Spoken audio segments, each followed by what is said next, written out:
Hey, welcome, welcome. So,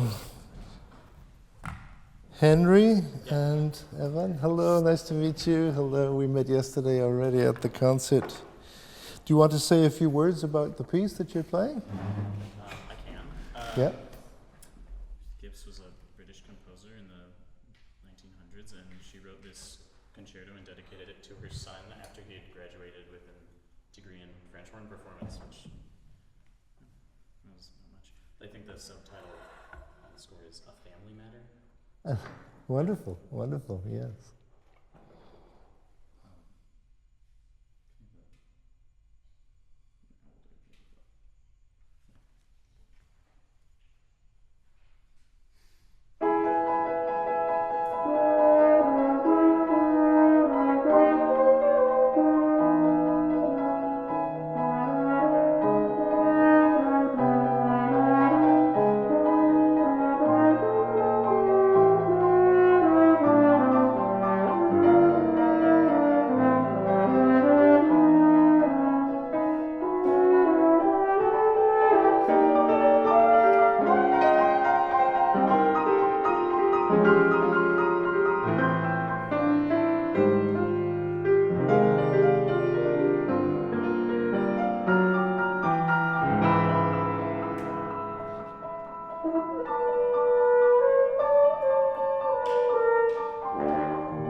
Thank you.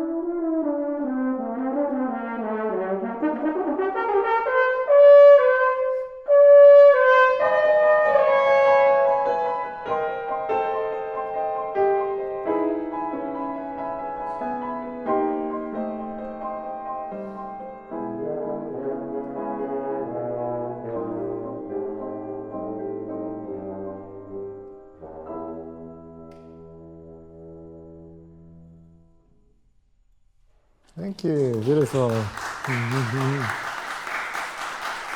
Very good.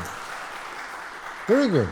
Okay, so when you get to play in a new space, this is a recital hall. It has a nice, generous acoustic. It's a little bit drier up in the place where we played yesterday. But I was surprised, but when I listened to the second half, that it actually sounds better in the audience than you feel on the stage. Yeah, here it feels nice and generous, and it's very good.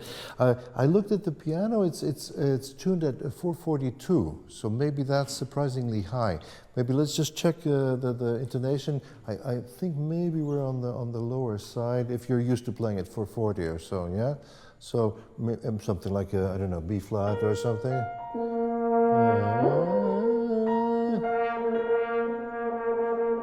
Yeah. I would maybe go in a little bit with the main slide and you can bring it down. Then. Good.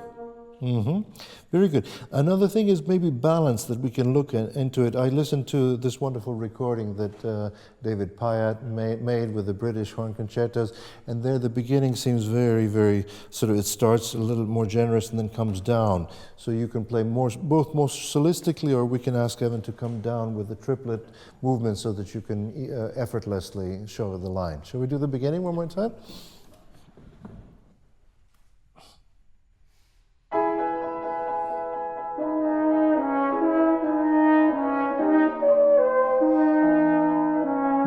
I still hear it a little bit flat, so let's go a little bit further. Yeah.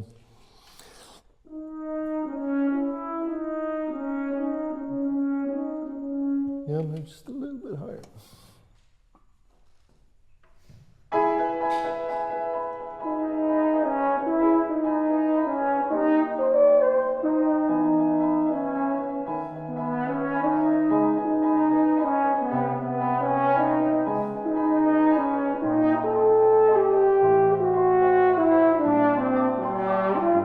Okay, sorry to insist, the beginning was better, but still, I would still go in. Sometimes it's the way that you tune the horn, so I would go in a little further with the main slide. Okay. Do you have a separate slide to tune the B-flat side? The B-flat side? Yeah, and this one here? That's also the F side. That's, oh, I see, you have two. Okay, okay. In that case, maybe we just need to go here so we make sure we're not flat. Okay. You know the joke that it's better to be sharp than out of tune. It's a silly joke, but there's something to it. Yeah. So maybe you can just go in, and if you need to accommodate or compensate, for this. My horn has, this is for both sides, this is for B flat, this is for F, so you have flexibility, Okay. Beginning was better. I would still leave it here. The other thing is that I learned from Freudis Revekre, the great Norwegian horn player and pedagogue. She said, shared something that she learned maybe also from trumpet players. Since we know that the harmonics get closer up, there's a narrower margin to miss a note, and that's why it's tricky to play. But also intonation-wise, it's maybe less of an effort to try and bring a note down. So if you tune your horn to be in tune in the high range, you can make the effort in the middle range to play with a more relaxed embouchure. And that, on the whole, that should be easier to do. Because if you're in tune in the middle range and you happen to be a little bit flat on top, that's more of an effort and you have to work harder. So that's what because there's a lot of writing in the high range in this piece, it seems to me. So I think to be there absolutely in tune and maybe relax, which is easier to do in the middle and the low range, yeah? Okay, good. Let's try the beginning one more time. Now it's just about balance and intonation, yeah?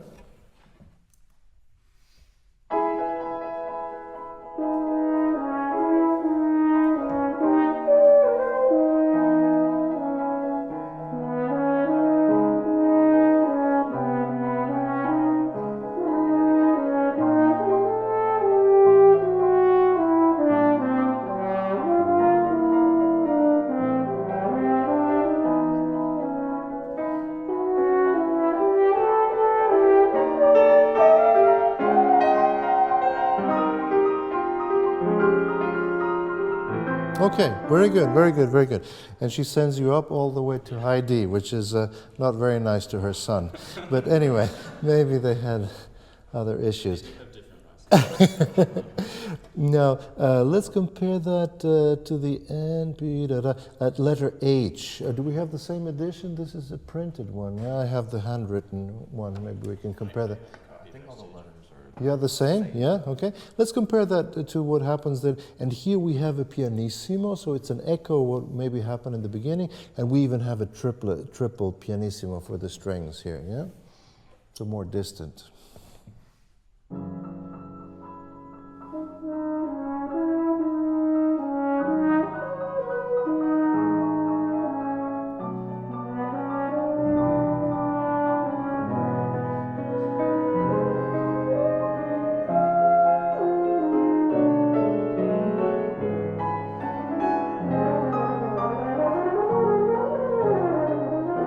Yes, and if you feel that you need a little bit more time, do stretch it. Don't feel that we're pushing it. Beautiful, effortless, high range, really good. Let's do it one more time. Beautiful.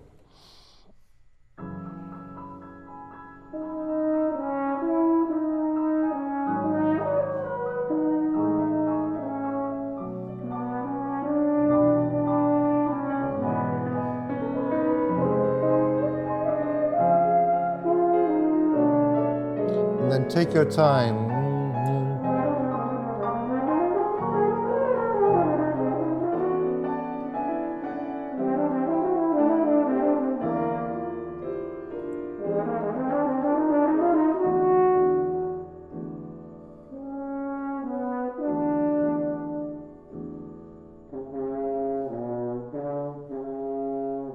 And then we go into the cadenza. Very good, very good. So those are the beginnings and the ending. Now, I was very impressed how you played these fast passages there after letter E. Fantastic. How did you practice that? Share your secret with us. Slowly, and then Very slowly. slowly. Well, I started about like 2 years ago. Oh, there you So go. just every day, just a little Excellent. really slow. That's good to hear that you have the patience to practice 2 years. In our fast-moving one click away generation, it's more difficult, but that's very good. Excellent. Let's look at something else. So after the beginning, then where's a good place to start? Whether these fanfare-like calls, maybe at letter A, would that be a good place? Yeah.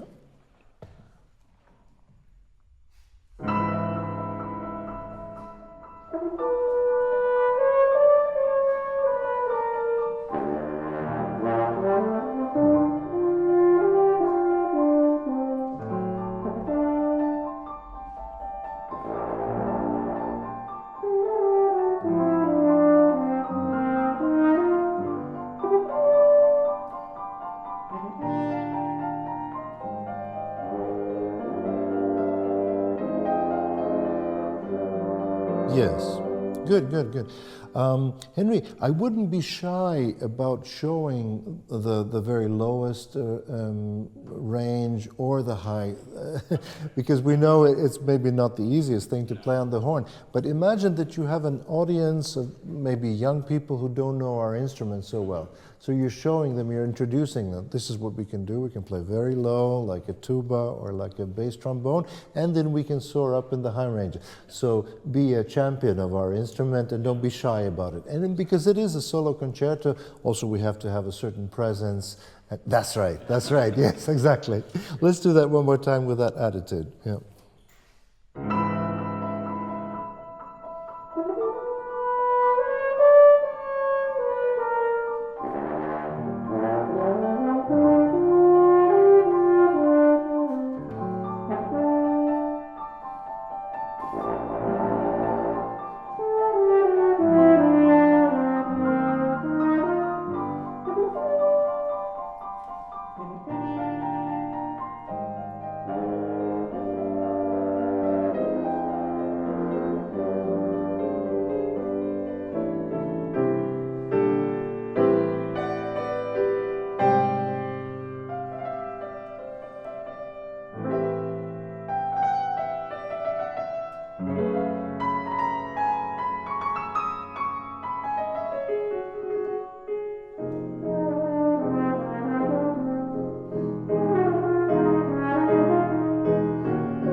Thank you very much. Let's talk a little bit about style.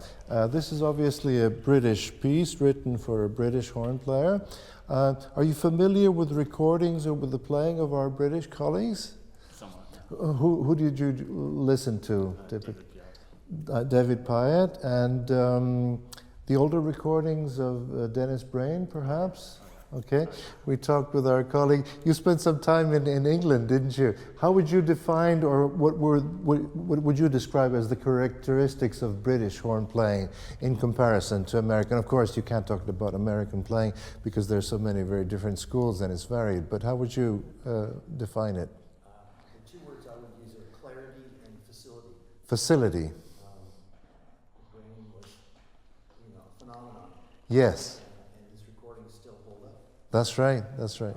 But I think the players that follow him, Alan Civil, first of all. Yes. And then later Michael Thompson. Indeed, and Richard Watkins, yes, yeah. Wonderful artists, Pippi Stock. That's right. They all exhibit this wonderful clarity that derives from Dennis Brain. Yes, yeah. Of course, Dennis Brain and his whole family. Yes. His father Aubrey and his uncle, who later came Who played in California, no? to Yeah. Los Angeles in the studio system That's right. and taught someone like Vincent DeRosa. Oh, there you go. There's the connection. Yeah. They grew up on French instruments, that Belgian school, smaller board instruments. Mm-hmm. And but yeah, it's a distinct school of horn playing. There you go. Are you familiar with some of these names, Henry? I'm sure if you're on Spotify or wherever you use, you could find the persons who I still heard play live was somebody like Alan Civil, a legendary British horn player. He was also in the BBC Symphony Orchestra, but was also a soloist. He made several recordings of Mozart concertos and other pieces, and he was, like you described him, also very clear, beautiful. I heard him play the Larsen concertina with strings on one occasion, and on the Brahms trio on another occasion, beautiful. Also Frank Lloyd with his virtuosity and so on. And in London nowadays you have several schools. You have the school, maybe Aubrey Brain, Dennis's father, who you can also hear playing on such pieces like the Brahms trio from the 1930s, together with a young Rudolf Serkin, the great American pianist, and Adolf Busch, who was also his father-in-law, and who had the Busch Quartet. So you'll hear very pure playing. And he was a very influential teacher in the 1930s and so on. So many players came from his school. I had some lessons when I was studying in Germany at the time with my teacher, Michael Hölzel in Detmold. I went down to Freiburg, and Eifert James was another exponent of this beautiful school. He had studied with Aubrey Brain, and he would hold up his bell high. He started playing the cornet and had a very easy high range, so there's a component of that. Also then, it gets a little bit more international, because as the British orchestras were used in the studios, also maybe the London Symphony, which recorded the soundtrack for, I think, the Star Wars and other John Williams films, then it became a little bit more transatlantic. But traditionally, this is exactly how I would describe it. I couldn't describe it better. Thank you for that. That's wonderful. So do get a little bit acquainted with these old recordings to find the purity. Not necessarily those people, I spoke to some people who had heard both Aubrey Brain and Dennis Brain perform live, and said that Dennis Brain, whose recordings you can, not only the Mozart concertos, but pieces that were dedicated to him, like the Britten Serenade, like the Hindemith Concerto, the Gordon Jacob Concerto, the Malcolm Arnold Second Concerto, and so on. All these pieces were written specially for him, and some of them are really virtuoso. Also the Hungarian composer Matthias Scheiber, who wrote a beautiful nocturne, probably inspired by having listened to the Britten Serenade during the war in 1942-43, and then he wrote this also in memory of Brahms, like the Ligeti Trio that we played. So there's a vast repertoire that was written especially for Dennis Brain. He inspired composers, and that's what we need to do. So when you have friends who compose, ask them to write new repertoire. That's part of our duty, to keep the music alive. Thank you. So what we can transfer to your playing, maybe we can try to not cover the bell too much. have clarity and open more sostenuto playing. That's how we can maybe come a little bit clearer to that. And the French instruments that you mentioned, I also played on one of those with the piston valve system, Selmer, and that's quite a different instrument. Yeah, those you cannot play very loud without them going a little bit brassy sooner than these instruments. These are heavier and bigger instruments. So, but the warmth of your playing is beautiful. So don't change that. But sometimes just doing something else. And when you're a soloist, then you're competing with other soloists, string players, piano players, and so on. So it's nice to present our instruments with a lot of different characters and colors, and that's something that we can search for. Okay, let's take it where, what would be the next interesting thing, maybe after letter D or so? Or shall we start at D and you come in then? Sure. Yeah?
Very good, beautiful. Thank you, thank you. Seems relaxed and beautiful playing, espressivo.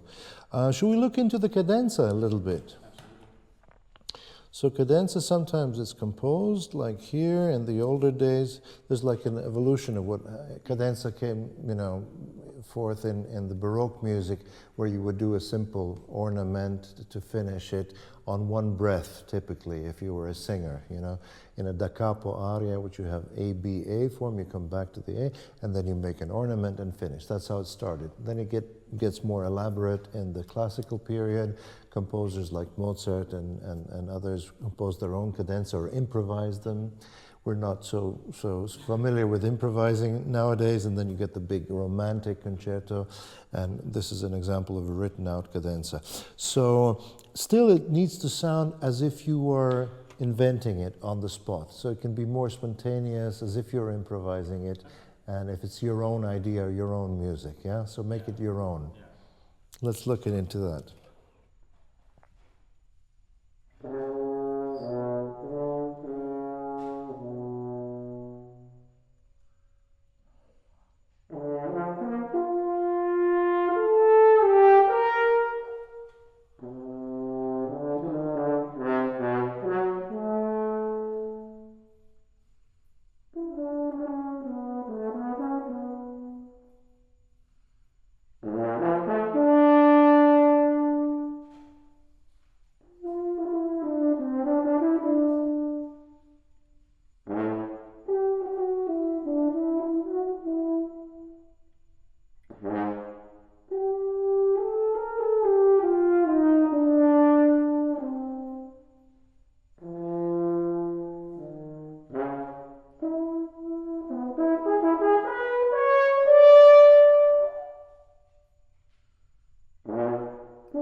Thank you. Very good, very good. In the beginning, it seems like there's two voices. There's the low horn, and let's play a game. I'll try to play the low horn. You answer them, okay? So we start here on the top of the page after the a piacere, then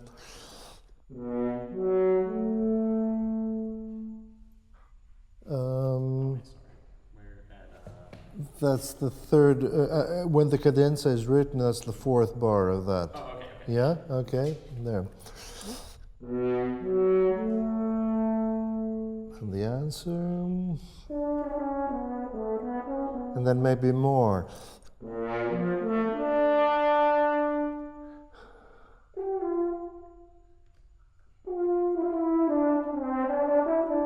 And then.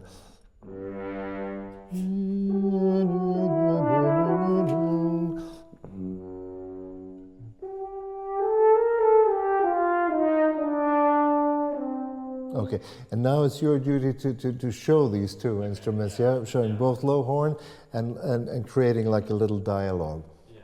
And maybe each consecutive entry can be more intense or a little bit more impatient, so we have a feeling, something's happening, not too static, yeah?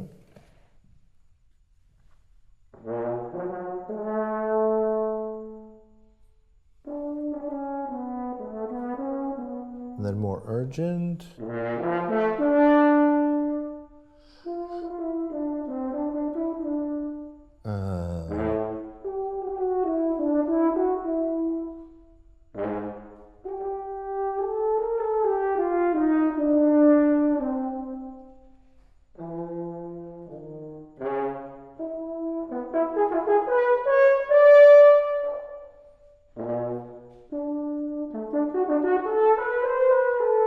And take your time.